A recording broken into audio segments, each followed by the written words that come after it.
Hi everybody, you're listening to Comics and History, episode number 116, part 6, Spotlight on Green Lantern, Alan Scott and the Pre-Flashpoint era, concluded. Welcome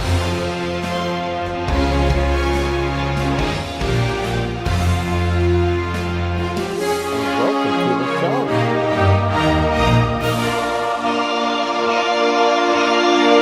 I am your host, Brian J. Rygate, and class is back in session as we wrap up what is definitely the longest episode in comics and history.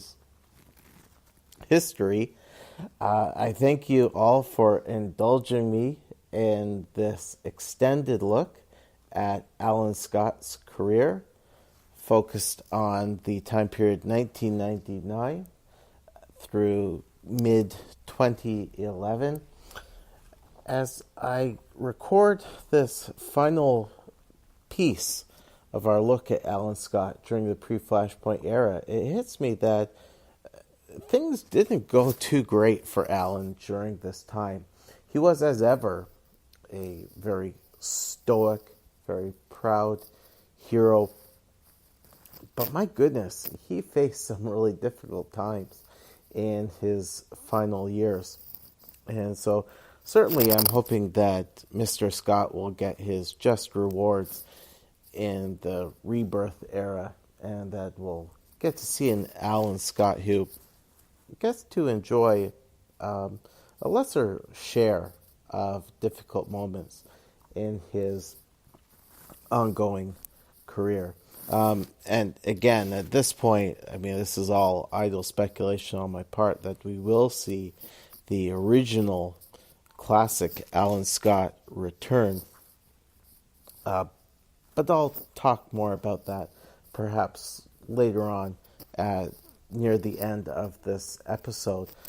There are two important story arcs which I do want to talk about in this final part on Alan Scott during the pre-Flashpoint era.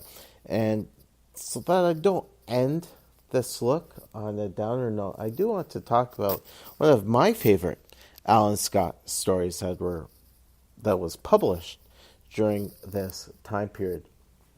So let's begin.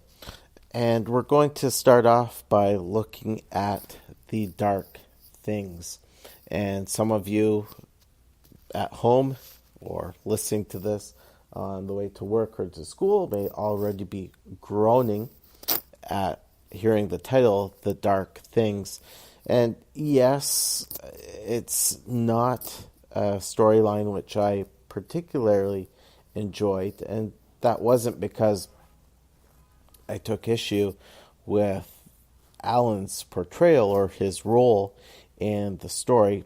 Rather, it was other factors which caused a pretty substantial deal of discontentment on the parts of readers. And it's really unfortunate because there was a lot of enthusiasm leading up to the release of The Dark Things because it was a JSA crossover story that was being written by James Robinson. Yes, that same James Robinson who brought back the JSA all the way back in 1999.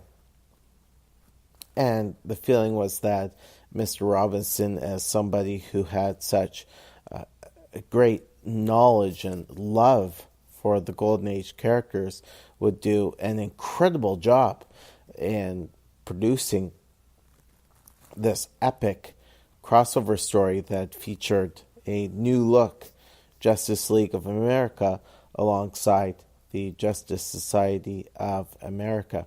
And sadly, the enthusiasm for Mr. Robinson's coming on to the story quickly waned.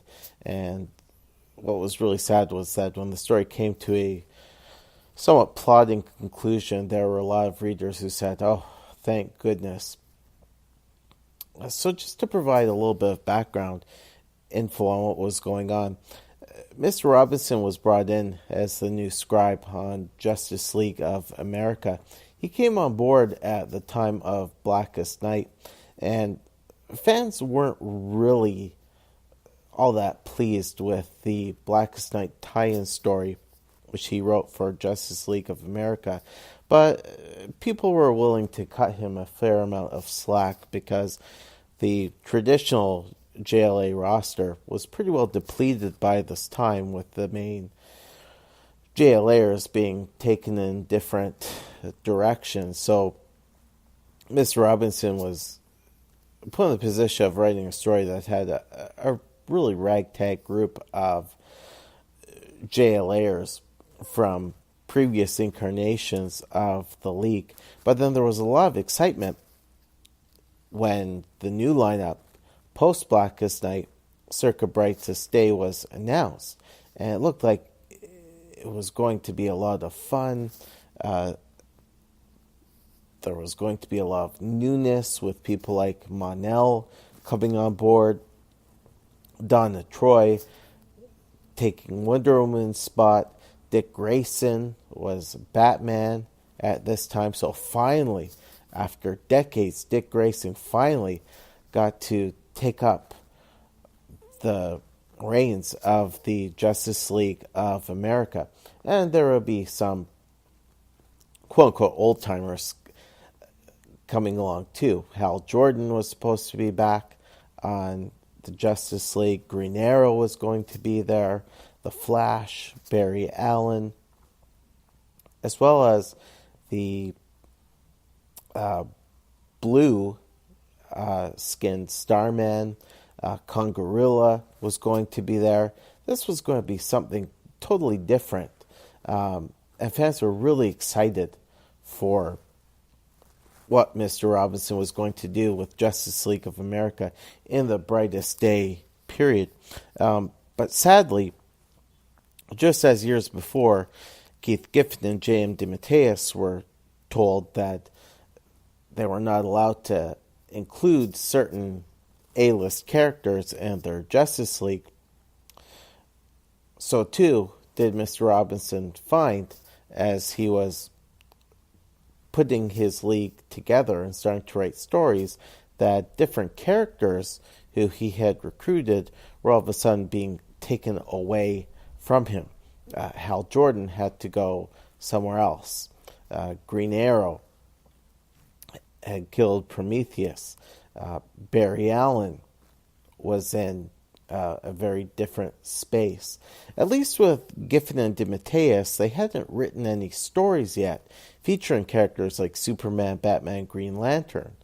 So when they started their run on Justice League, they had a roster in which they knew that nobody was going to be taken away. Poor Mr. Robinson, he started writing and releasing his first arc, and these characters are being taken away one by one. But when it came to the dark things, people felt, okay, well, that's going to be fine because nobody on the JSA is being wrenched away from Mr. Robinson. And it'll be nice to see a story that will probably harken back to the Bronze Age, where the JSA are the older inspirational figures. And so basically, here's the concept behind the dark things. Alan's daughter, Jade, who had been resurrected at the conclusion of Blackest Night, had been spending some time on Oa, recovering. That was something which didn't really make a whole lot of sense to fans because, of course, Jade's powers were derived from the Starheart, which was separate from the Guardians and the Green Lantern Corps. But in any event, she returned to Earth with her father Alan following her. And on Earth, Jade met with the rest of the Justice League, and she told them that she had been away, but now she was being pulled back to Earth by the larger, malevolent part of the Starheart, which was traditionally located at the farthest reaches of the universe. But now the Starheart was making its way towards Earth, and it had picked up on her since she carried Starheart energy within her. But more importantly, the Starheart was going after Alan. And so Alan soon appeared on Earth, and he appeared to be almost chained to the Starheart, and he was looking very weak at this point. It was as if the Starheart was attempting to consume his very soul. And in fact, what happened is that the Starheart did take complete control of Alan. Alan ended up manifesting a green suit of armor that was almost completely identical to the Kingdom Come suit of armor. I'd say that the mask in its design was closer to the type of mask that Parallax forced Hal Jordan to wear for so many years. So there was certainly a more malevolent look to Alan. Alan, with his personality being completely consumed by the Starheart, ended up taking a number of JLAers and JSAers to an Emerald City, which he had constructed on the moon.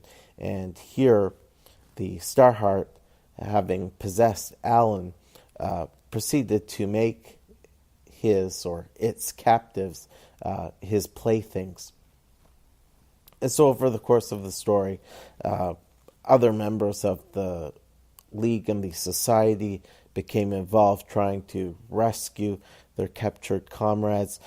Kyle Rayner showed up at one point and said to Jade, "Hi there, just to let you know, the Guardians have sent me here to kill your dad because he's a threat." And Kyle sounded too matter-of-fact in sharing this with Jade, and that didn't sit too well with fans, given that Alan and Kyle for years had had a very close relationship, almost a father and son bond. And so Kyle's tone, at least, did not strike the right nerve with fans. Now, part of the whole Brightest Day story, which was an overarching period in DC's history,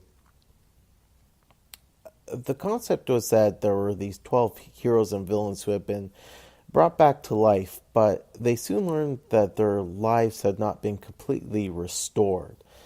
If they wanted to have their lives completely restored, they would have to perform a certain task or complete a mission for the white entity, which was now housed inside a White Lantern power battery.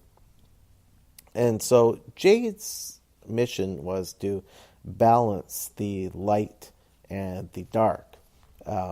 Essentially, that meant that she had to strike a balance between the light nature of her powers and the dark nature of her brother's powers. It could be seen as working to balance the light and the dark elements of the Starheart.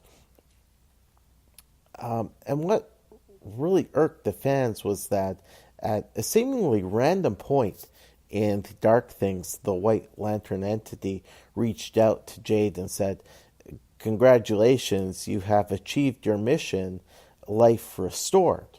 It was really weird given the point at which this revelation was made, because Jade at that point hadn't done anything to balance the light and the dark between her and her brother.